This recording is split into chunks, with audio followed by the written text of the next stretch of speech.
Em menos de 30 anos, 4 de cada 10 trabalhadores nos países mais avançados do mundo vão ter acima de 50 anos.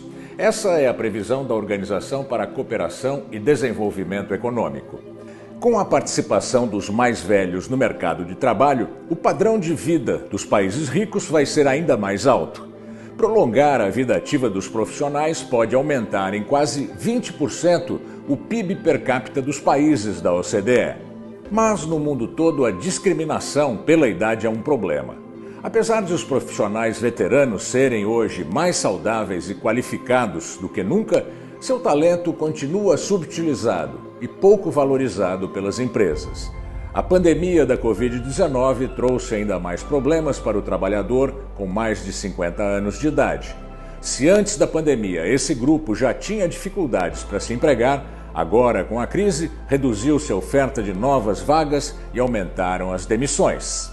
Em setembro de 2020, o Ministério Público do Trabalho ressaltou a importância de garantir igualdade de oportunidades para todos e que a dispensa discriminatória também por idade é vedada pela Convenção da Organização Internacional do Trabalho. Há também empresas que valorizam a experiência de profissionais mais velhos e até procuram profissionais com esse perfil. Entrevistamos o fundador da consultoria Hub 40+, especializada em carreiras de profissionais sênior, Mauro Weinstock. Ele fala das tendências do mercado e do impacto da pandemia na carreira de profissionais mais velhos. Olá, Mauro. É um prazer ter você aqui com a gente no Planeta Azul. Muito obrigado pelo convite. Para mim é uma satisfação muito grande estar nesse canal que é muito prestigiado, muito reconhecido. Muito obrigado pelo convite, Rodolfo. Mauro, você é o fundador de um hub, do Hub 40+, que trata de emprego. Emprego é uma coisa extremamente difícil hoje. Nós temos 14 milhões de desempregados no Brasil. Emprego para gente mais velha, eu suponho que seja ainda mais difícil. É isso? Sim e não. Sim, porque a gente tem um número de desempregados absurdo e essa faixa etária de 40 anos para cima realmente é uma das mais sacrificadas nesse mercado de trabalho, né? Quando a gente fala de empregabilidade. Mas, por outro lado, também, nós estamos falando hoje não de idade propriamente dita, mas de um conceito chamado de perênios. O que significa isso? São pessoas que se agrupam por terem interesses, comportamentos e características comuns. Ou seja, querem fazer acontecer. E é esse o perfil que nós vemos muito nesses profissionais que têm 40, 50 anos. Ou seja por necessidade, seja por desejo, eles querem ser diferentes no mercado. Ou pelo menos precisam ser diferentes no mercado. E aí entram algumas questões. Não necessariamente esse profissional tem que fazer parte de uma empresa constituída, né, no mercado formal, até porque essas vagas estão rareando cada vez mais. Né? Talvez uma alternativa seja o empreendedorismo, né? Esse caminho que talvez assuste alguns. Mas, por outro lado, quando entra nesse novo universo e quando ele consegue se adaptar a essa realidade do mercado de maneira consistente, de maneira sólida, com aprendizado, elaborando um plano de ação, ele consegue muitas vezes ter sucesso. Então, na realidade, esse caminho único, ele se tornou praticamente obsoleto, né? Assim como uma carreira hoje. A gente pode se reinventar 5, 6 vezes na carreira, né? E não tem nada de mais nisso, né? Começar com uma linha e ir se adaptando ao longo do tempo, né? Então, é muito importante estar aberto para isso, né? Para qualquer tipo de possibilidade. E, na sua opinião, qualquer trabalhador pode trilhar esse caminho do empreendedorismo? Se ele tiver o perfil para empreender, sim, né? Ele pode fazer cursos, pode elaborar, junto com mentores, por exemplo, um trabalho não emprego, que seja realmente sustentável e lucrativo. Ponto. Se ele não tem esse perfil, ele pode entrar no mercado formal de trabalho, como eu estava falando antes, o que é mais complicado, mas não é impossível, se ele realmente tentar se adaptar a essa nova realidade, ou seja, ele ter características que o mercado está exigindo. São novas exigências, né? A gente está falando de soft skills, está falando de habilidades, comportamentos de interesses, está falando de habilidades novas para esse novo mercado, não necessariamente ou não exclusivamente do ponto de vista técnico, né? E aí esses profissionais acima de 40, de 50, de 60, eles ganham muito em algumas qualificações. Então, por exemplo, a inteligência emocional, o conhecimento. Se ele tiver uma capacidade de aprender continuamente, isso é fundamental. Eu costumo dizer que a gente aprende com tudo, com todos, o tempo todo, né? Então, se ele estiver aberto para isso, é fundamental também. E outra coisa que é fundamental, que é a experiência. Ele vivenciou várias e várias crises, né, ao longo dos últimos anos. Então, ele vai trazer toda essa vivência para o ambiente corporativo, né? Então, essa integração entre o jovem e o profissional mais experiente é que vai trazer a riqueza e vai possibilitar a essa empresa ser mais criativa, ser mais inovadora, né? Ter características que consigam promover a lucratividade no final das contas, sem considerar que ela seja mais plural e inclusiva, né? Óbvio, né? Que a gente está falando de uma sociedade também que precisa ser alterada um pouco, né? A gente precisa trazer isso não só para a empresa, mas para a sociedade como um todo. O que nós temos visto são empresas demitindo pessoas mais velhas porque elas ganham mais e contratando jovens porque eles ganham menos. Se o mais velho quiser voltar ao mercado, ele tem que obrigatoriamente aceitar um salário mais baixo. Essa é uma verdade? Esse é um estereótipo, porque a vaga está lá. E essa vaga pode ser ocupada por um jovem ou por uma pessoa mais experiente. Quanto vale essa experiência dele? Né? A primeira pergunta é essa, né? A gente não pode comparar as duas coisas. Então, em primeiro lugar, quanto vale? Se ele está adequado ao perfil daquela vaga, e ele concorre àquela vaga, ele pode ter um interesse em se sentir útil para aquela empresa, para a sociedade como um todo, né? Não ficar em casa. Ele pode querer uma nova experiência no ambiente em que ele não trabalhou até agora, né? Numa área que é nova para ele, e para ele vai ser uma novidade, uma experiência inovadora.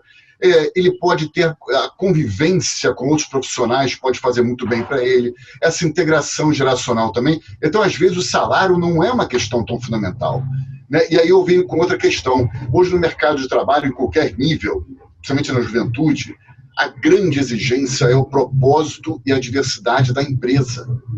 Muitos hoje não estão aceitando vagas em empresas que não têm esse perfil, né? O segundo ponto é a autonomia, a liberdade, né? O horário de trabalho, o local de trabalho faz muita diferença, ou seja, a confiança no funcionário. Esses são os primeiros pontos dessa lista, e depois vem o salário, depois vem outras questões. Então, isso não é tão fundamental, né? O mais importante é oferecer essa oportunidade. E quando as empresas começam a fazer isso, o ganho é enorme. Só um número para completar essa resposta.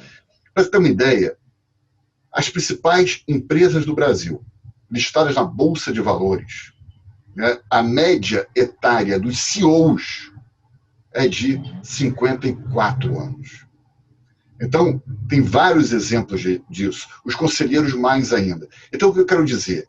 Que a experiência faz muita diferença, né? Então, colocar um profissional como CEO, né, ter ele lá em cima, para ele organizar, para ele gerenciar, para ele passar confiança para o resto da equipe e para o mercado, é fundamental hoje em dia.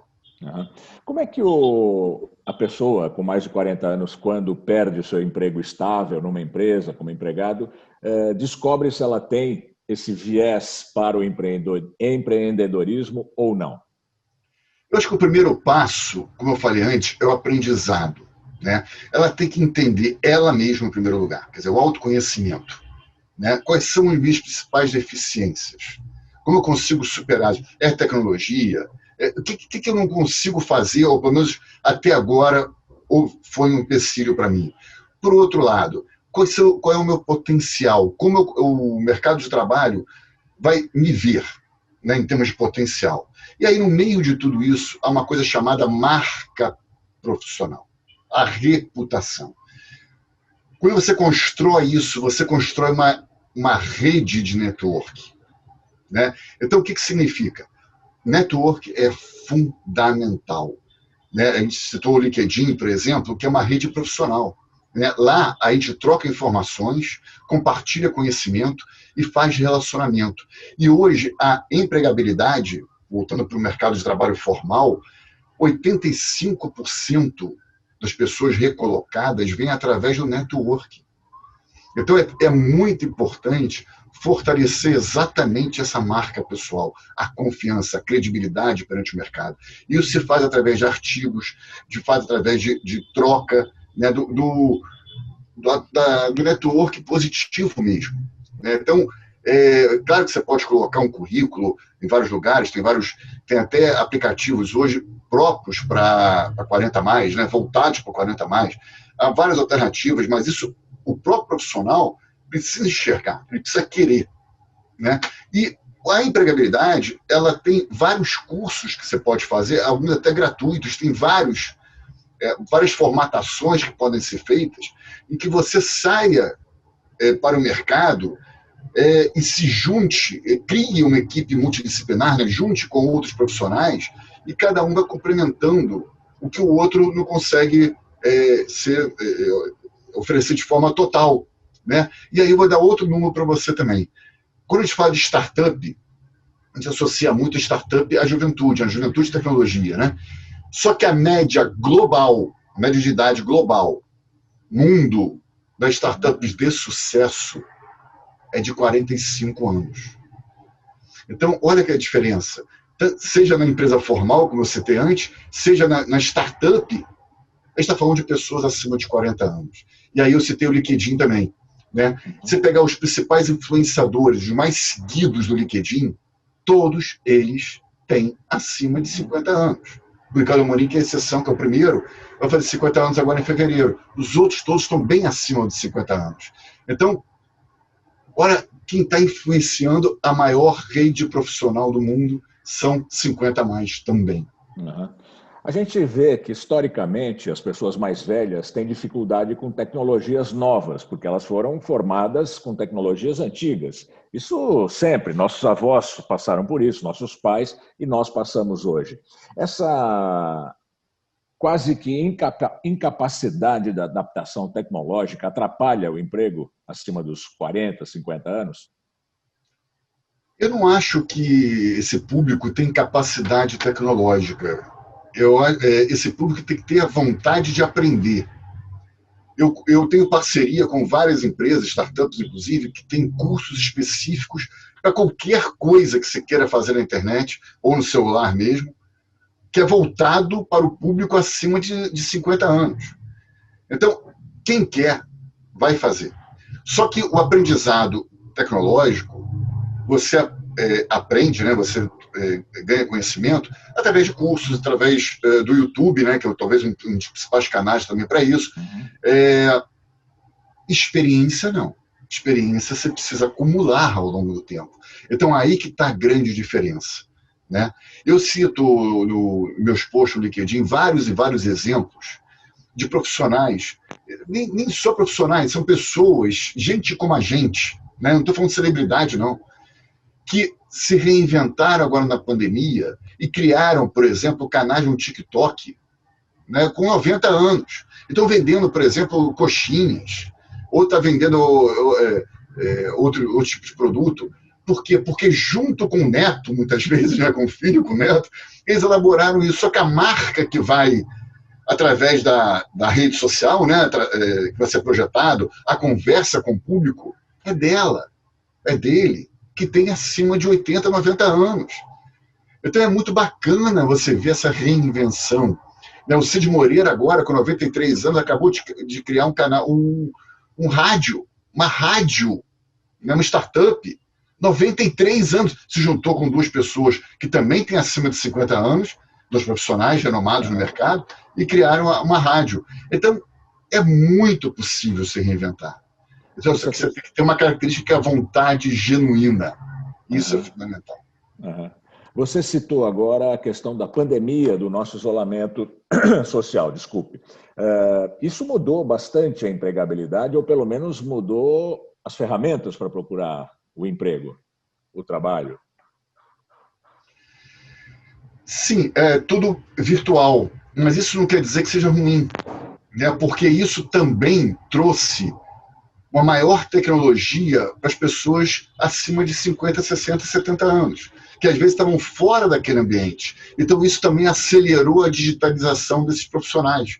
Né? Se antes a entrevista era pessoal, você conseguia sentir que tem uma característica muito própria, agora eu estou fazendo contigo uma conversa. Você tem 67 anos, eu tenho 52 anos. Onde está a dificuldade disso? Você teve que aprender, e eu também. O Zoom não existia há algum tempo, ou pelo menos não existia da formato como é, né? Algum tempo atrás. Né? E outras ferramentas também que tiveram que se adaptar. Assim como elas tiveram que se adaptar, nós também temos que nos adaptar. Então, é vontade genuína, é querer fazer. E a tecnologia não é empecilho para nada. Né? Você pode ter um celular, o celular que você usa muitas vezes tem milhões de recursos. Você não usa aqueles milhões de recursos, você tem que saber que milhões de recursos são aqueles que para você são úteis. Né? Então é exatamente aquilo. Qual é a tecnologia que para você, enquanto profissional, você vai precisar utilizar? E aí sim você vai direcionar todo o esforço para aquela tecnologia. Tá bem. Obrigado, Mauro, pela entrevista. Foi um prazer tê-lo aqui conosco no Planeta Azul. Para mim foi uma satisfação imensa. Eu queria parabenizar o Planeta Azul e vocês por abordarem esse tema que é extremamente pertinente e relevante nesse momento. Muito obrigado pelo convite e parabéns outra vez por essa entender, né, que esse público é fundamental para a sociedade como um todo, né, e não apenas para o mundo corporativo. Obrigado, Mauro Weinstock, pela participação com a gente aqui no Planeta Azul. Até a próxima. Muito obrigado.